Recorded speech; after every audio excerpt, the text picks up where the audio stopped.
Welcome again to Potter Squad, where we learn new things while we read. This video is going to be a little different.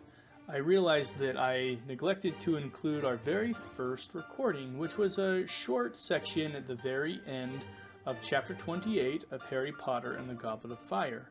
I'll provide you the entire recording so that you can see what it's like when we read together. I'll insert comments and fun images throughout, and I hope you enjoy it. Chapter 25. It's a weird font. The E looks like an F. It's actually Chapter 28. Chapter 28. The Madness of Mr. Crouch. For some reason, the picture looks like a Winky tearing her face off, but it's actually Winky holding her hands close to her eyes. Doesn't it kind of look like that?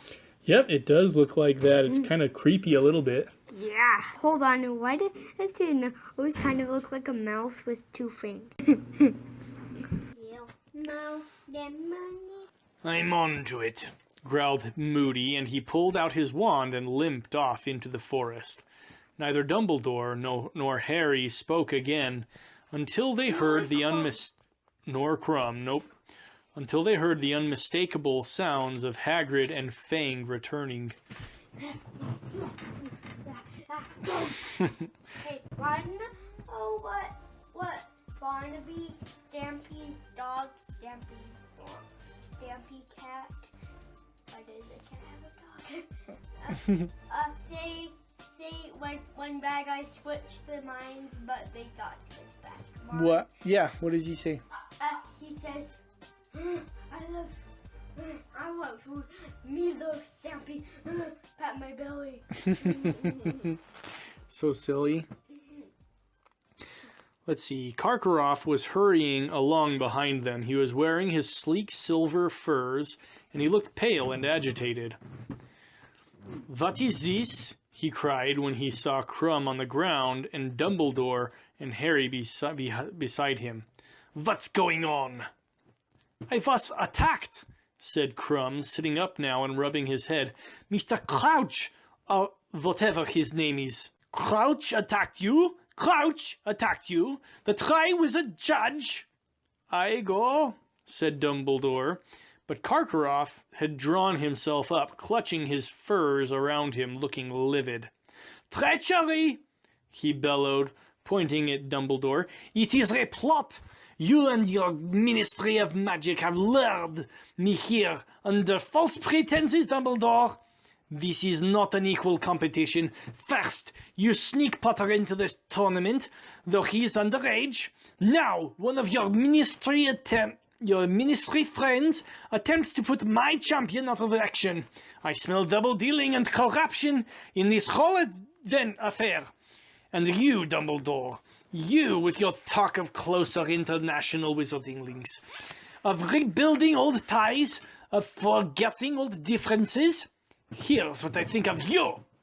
Karkaroff spat on the ground at Dumbledore's feet.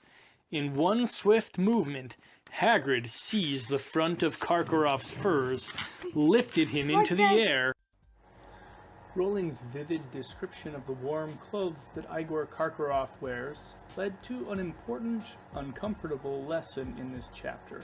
Joseph's simple question was, what is a fur? What's a fur? Just a big, furry coat that he was wearing. As you heard, Potter Daddy skirted this issue when we were reading. But there is a lot going on here. Furs are, in fact, clothes, and Rowling was referring to Karkaroff's coat. But there is a lot more that we could have talked about. As a side note, that is a lesson itself. Kids ask awesome questions all the time. It is a big part of how they learn. Potter Daddy is sometimes focused on other things, like finishing a chapter and reading, and he doesn't take enough time to answer JoJo the Epic or Princess Flower of Lucyland's questions. Hearing something like this reminds Potter Daddy to take extra time and give meaningful answers.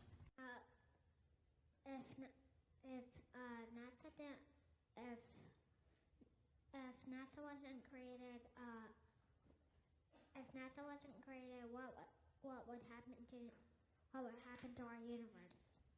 If NASA weren't around, Yes. what would happen to our universe? Well, I can tell you this. If NASA weren't here, we would know a lot less about the universe. And we would be intellectually impoverished by that fact. Because I enjoy knowing where we are, where we came from, and where we're going. And those questions are answered from space. To know how Earth got here, how the sun got here, what the future of Earth will be, what the future of our sun will be. Will we need to leave Earth and find another planet? All of that comes to us from the discoveries of a space program. Much of those discoveries have come from NASA. So it's not that the universe would be different if NASA never existed. It's that we would be different. Back to JoJo the Epic's question, though. A fur is an article of clothing that is made from the fur of an animal, or has animal fur fringe. At the time that Goblet of Fire was published, it was a controversial topic.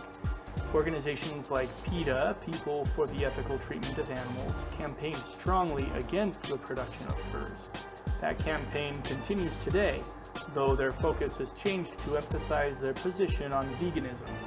Throughout the late 1990s and early 2000s, television shows, newspapers, and magazines discussed the topic of whether or not furs were ethical. Today, fur trade remains a $40 billion per year industry, with 80% of production and consumption of furs occurring in China. Olivia Munn hosted a very popular and graphic video in 2013 with PETA that exposed the cruelty with which furs are collected in China. While there are some arguments, even some made by environmental and animal activists groups, that ethically harvested furs can in fact be more sustainable than synthetic furs, environmental impact studies still show that synthetic furs, or no furs at all, are better for the environment than fur farms. Back again. And slammed him against a nearby tree. Apologize. Hagrid snarled as Karkaroff gasped for breath, Hagrid's massive fist at his throat, his feet dangling in midair. Hagrid, no! Dumbledore shouted, his eyes flashing. Hagrid removed the hand, pinning Karkaroff to the tree, and Karkaroff slid all the way down the trunk and slumped in a huddle at its roots. A few twigs and leaves showered down upon his head. Why are you doing that? I'm going to record us reading so that later on, years later, we can listen to it. It'll be a good memory. Oh. I like short things. It's small. You weirdo. All right, let's keep reading. Let's see, where were we? Karkaroff slid all the way down the trunk and slumped in a huddle at its roots. A few twigs and leaves showered down upon his head. Kindly escort Harry back to the castle, Hagrid, said Dumbledore. Breathing heavily, Hagrid gave Karkaroff a glowering look. Maybe I'd better stay here, Headmaster. You will take Harry back to the school, Hagrid, Dumbledore repeated firmly.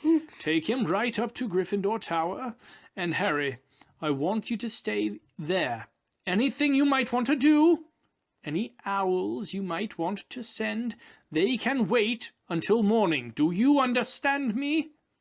Yes, said Harry, staring at him. How had Dumbledore known that at that very moment he had been thinking about sending Pigwidgeon straight to Sirius to tell him what had happened? I'll leave Fang with you, Headmaster, Hagrid said, staring menacingly at Karkaroff, who was still sprawled at the foot of the tree, tangled in furs and tree roots. Stay, Fang! Come on, Harry! They marched in silence past the Beauxbatons' carriage and up toward the castle. It's pretty cool to see the different shapes, huh? Yeah. How dare he! Hagrid growled as they strode past the lake. "How dare you accuse Dumbledore? Like Dumbledore'd do anything like that. Like Dumbledore wanted you in the tournament in the first place. Worried? I don't know when I seen Dumbledore more worried than he's been lately. And you?" He would have started talking before it had eyes up. Right? He would have talked until he would have popped out. Huh? Hagrid wouldn't have talked? Dumbledore, when the stuff was popping out. When the names were popping out of the goblet? Yeah, he wouldn't have talked until Harry have came out. Oh, you're right, if he knew. That's true. "And you!" Hagrid suddenly said angrily to Harry, who looked up at him, taken aback. "What were you doing, eh? Wandering off with Ruddy Crumb? He's from Durmstrang, Harry. Could have jinxed you right there, couldn't he? Hasn't Moody taught you nothing? Imagine letting him lure you off on your own." "Crumb's all right," said Harry as they climbed the steps into the entrance hall. "He wasn't trying to jinx me. He just wanted to talk about Hermione." "I'll be having a few words with her and all," said Hagrid grimly, stomping up the stairs. "The less you lot have to do with these foreigners, the happier you'll be.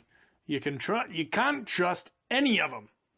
"You were getting on all right with Madame Maxime," Harry said, annoyed. "Don't you talk to me about her," said Hagrid, and he looked quite frightening for a moment. "I've got her number now, trying to get me in. Number? Get back." That means he understands what she's coming from, what she's trying to do. This is an example of Jojo the Epic becoming confused by an idiomatic expression. This comes up a lot, and it is one of the coolest parts of us reading together. An idiomatic expression is a phrase that is impossible to interpret by analyzing the literal meaning of the words. If you just take the phrase, "I've got her number," out of context, there's no way to know what Hagrid intends with this phrase. Does he have Madame Maxime's phone number? Of course, he means that he has a better understanding of who Madame Maxime is and the kinds of tricks she uses to manipulate people. Hagrid is wrong about this. He had a clearer understanding of her character before their misunderstanding about their shared giant heritage. But this is still the intended purpose of his phrase. Idiomatic expressions exist in every language, and they are a significant barrier to someone trying to understand a new language.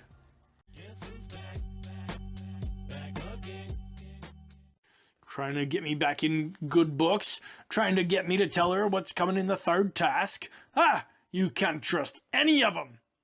Hagrid was in such a bad mood, Harry was quite glad to say goodbye to him in front of the fat lady. He clambered through the portrait hole into the common room and hurried straight for the corner. Hopefully he forgets about this in the morning. You mean Hagrid, so he's not so mad? Yeah. We'll see what happens. For the corner where Ron and Hermione were sitting to tell them what had happened. All right, that's the end of the chapter. Hi there, Joseph the Epic here. Thank you for watching our video. My favorite part was when they said ear instead of air. Please remember to like and subscribe and share. Don't forget to click the little bell to the right after you click subscribe so that you get notified when we release a new vid. Party Squad!